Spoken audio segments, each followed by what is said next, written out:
Hey, it's Ghost with Combat Sports Supply, and today we're going to be going over how to do a barrel swap on a standard V2 AEG. A couple of specifics before we get started. This is the G&G CM16 Desert Raider. It is a standard V2. If you have one of the weirder ones where it's scissors open, anything like that, some of this will apply, some of it won't. They're a little more technical. Now you may need a couple of tools for this. It's unlikely most of these can be done by hand. I usually have some form of screwdriver I can punch the front pin out if it's being stubborn, and a very narrow flathead that I can get the C-clamp out with later. First of all, make sure your gun doesn't have a battery in it. Take the magazine out, and then you're gonna pop the front pin and we'll get it apart so we can swap the barrel. They're a little stubborn sometimes, so they just require a little bit of force to get them open. Once you've got your front pin loose, getting the top off is usually pretty easy. It'll usually just slide forward. Some of them, you'll see this little notch here, you have to pull this back to kick it over that notch. Now that you got the upper off, just pull the barrel out the back. Make sure that if you have a barrel spring, you do not lose this. They're very important. Now that we got this out, you can see your barrel and hop-up assembly. There's a couple parts in here that are very easy to lose. Please be careful with it. They will run away and you will never find them again.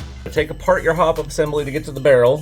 First of all, hold it upside down with the nozzle facing up because there's a little piece in here you could lose. Pull your C-clamp off, and then the barrel will slide out the front.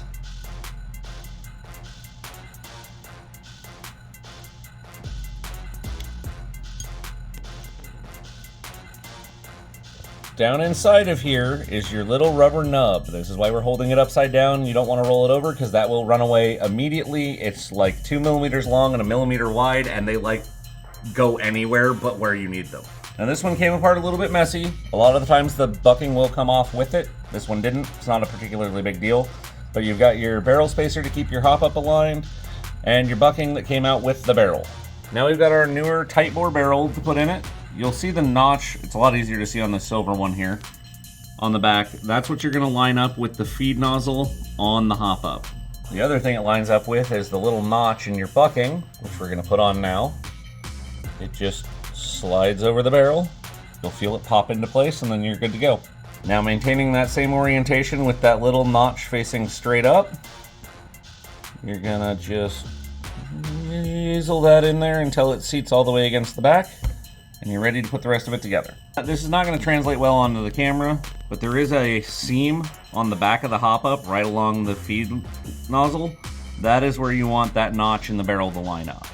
Next thing we're going to put back in is our little C-clamp. This locks the barrel in place and depth. Should seat right in, no problems. To explain that a little bit, you'll see these notches on the side of the older barrel here.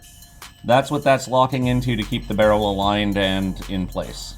Second to last piece is your barrel spacer, this little brass ring. You'll slide it over the end of the barrel and it actually seats all the way into the front of the hop-up unit. Remember that spring I said not to lose earlier? This is your barrel spring. It seats right up against the front of the hop-up, and it's what provides the spacing to get the hop-up up against your gearbox. And doing the reverse of what we did earlier.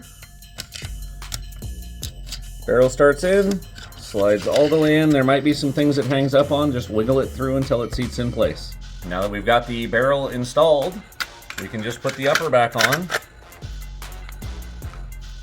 It's going to take some back pressure to keep it in place because of that spring, and then you just push your pin back in.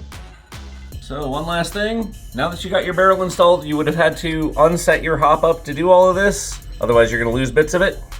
Now you're going to have to go reset your hop-up, but it's going to be a lot better performance-wise than it was before you started.